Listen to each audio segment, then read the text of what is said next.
So here we come to a few lines of code that are completely crucial to understand because this is, you have to understand in Java how values are dealt with when they are invoked as parameters and methods. And you have to understand Java scoping. If you don't understand these things, you really can't code anything in Java. So you have to understand scoping, you have to understand the rules for how variables are passed between methods. So this is a favorite interview question that we used when I thousands of years ago when I was a Java developer and we were looking to recruit. We would have example code like this, and we would ask, what does this code do? And so this code, right, there's two variables here, and it looks like it swaps these variables, right? So you have a temporary variable, you set 1 to f1, you say f1 equals f2, and then you say f2 equals temp. So this is classic 3 lines of code to swap two variables. But in fact, in this case, this code does nothing, and that's because of Java's scoping rule. So if you invoke this method from the main method, this swap doesn't in fact change. It doesn't in fact change f1 and f2. F1 and f2 stay at 5 and 6. The swap does nothing. So this is a bugged method, and it's really crucial that you understand why this is. Again, this has there's two things that you have to understand in order to understand this. One is that Java is passed by value. So when you invoke a function, copies of f1 and f2 get passed.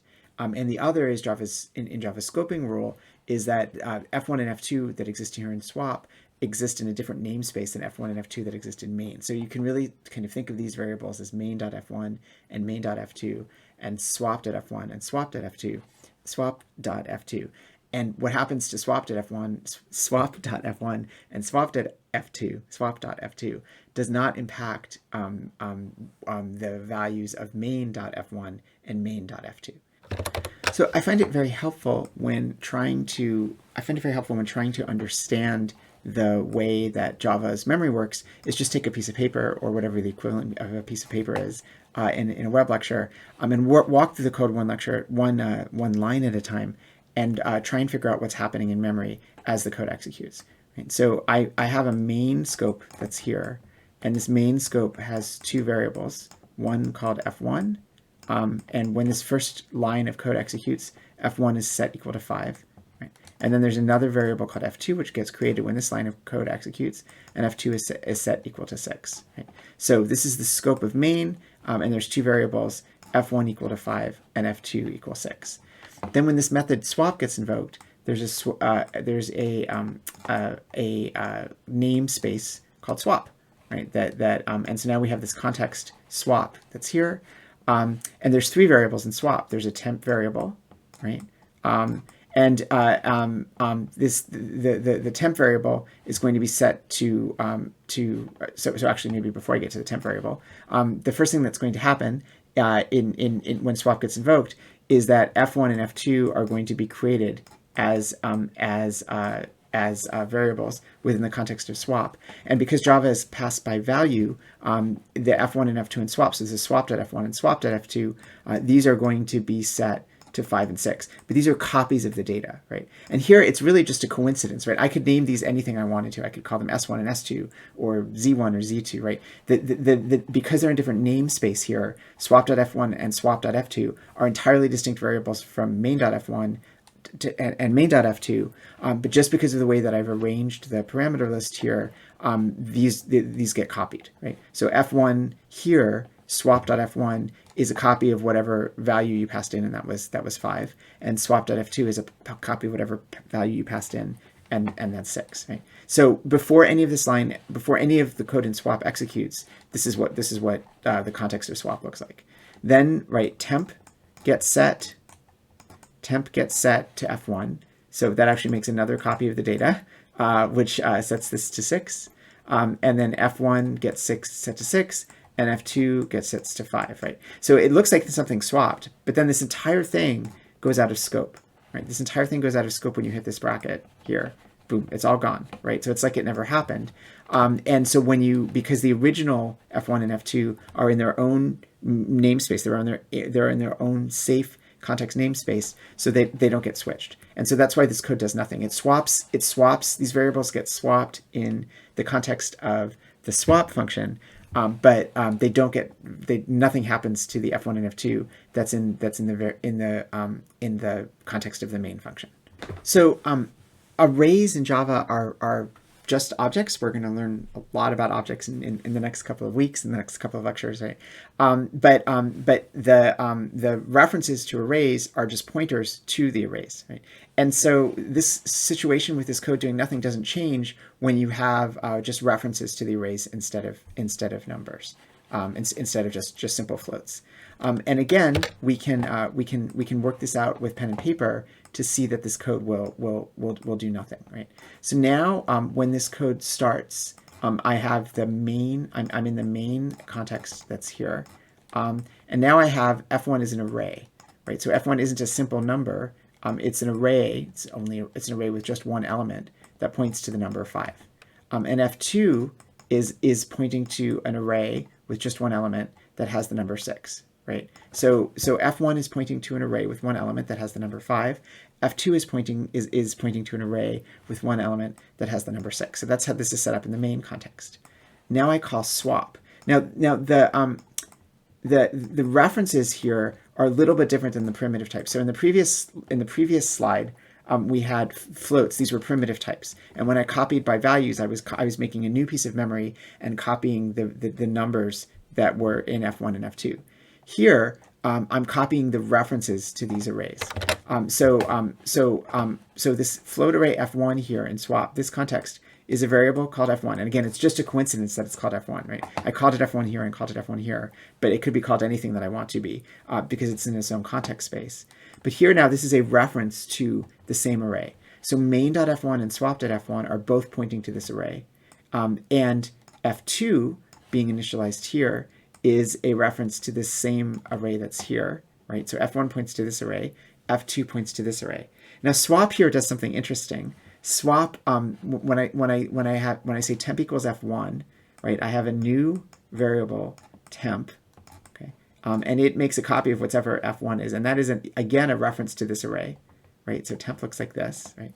Now when I say f1 equals f2, Java does something sort of interesting. Java actually erases this value here, right, and replaces it with whatever was in f2, which is now pointing to this guy that's here, right?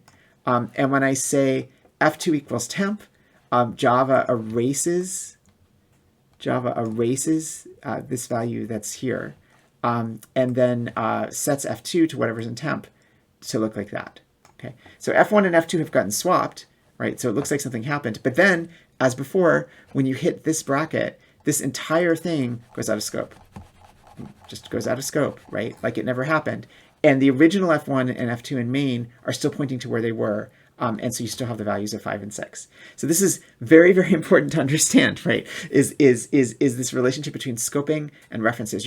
Java is always passed by value, but what you're passing by value when you go from main to swap here is you're passing these references to the arrays. Swapping the reference to the arrays doesn't change the arrays themselves, so the main method stays, the data in the main method stays exactly what it was before you invoked swap, and swap does nothing, even though in this case it's working with references. So now we finally get to look at some code where swap actually does something, where it actually changes data in a way that persists beyond the call to scope, so the call to swap. So this version of swap is going to actually change the data in a way that persists even after the swap scope gets garbage collected by memory. And this is going to work because instead of just changing the references to the data, swap's actually going to reach inside and change the data itself. Instead of just swapping the references to the arrays, swap is actually going to reach inside the arrays and change the values within the arrays.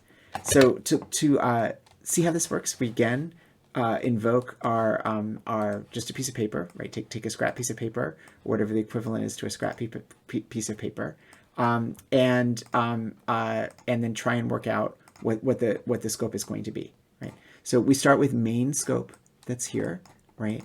And as before, main scope, right? So we can draw this as main scope that's here. Main scope has a value f1 that's going to point to an array with a single element that has a 5 in it. Right, and that's what happens when this line executes.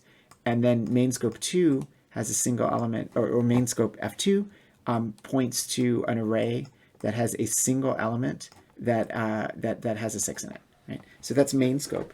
Now Java sets up swap scope for us, and again, so when we call swap, Java takes this parameter and matches it up to this parameter. Now we've done a nice thing for other programmers, and we've given this the same name, but these could have any names. It's the order of the parameters that matter in this invocation. So swap f1 here gets mapped to swap, or main f1 here gets mapped to swap f1, but it's the order of the parameters rather than the fact that they have the same name that matters, because this value, this variable swap f1 is a completely distinct variable from main f1.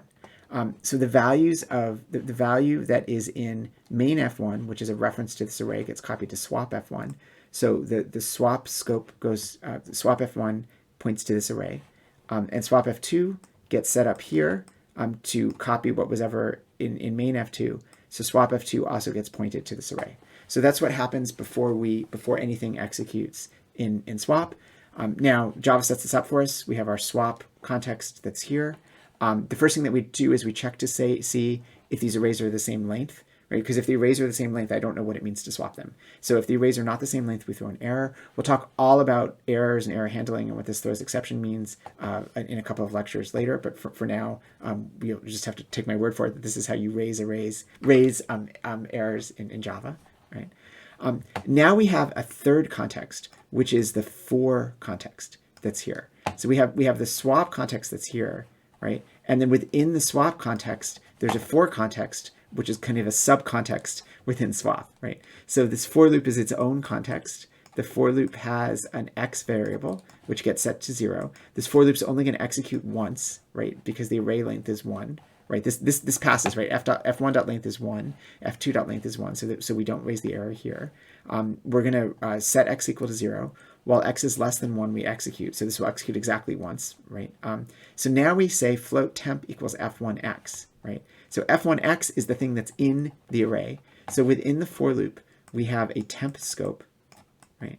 Or a temp variable. So this variable temp is within the for loop scope, which itself is within the swap scope, right? So this variable temp is now set to f1x. That is whatever is in f1 0, which happens to be 5, right? That's what that sets here.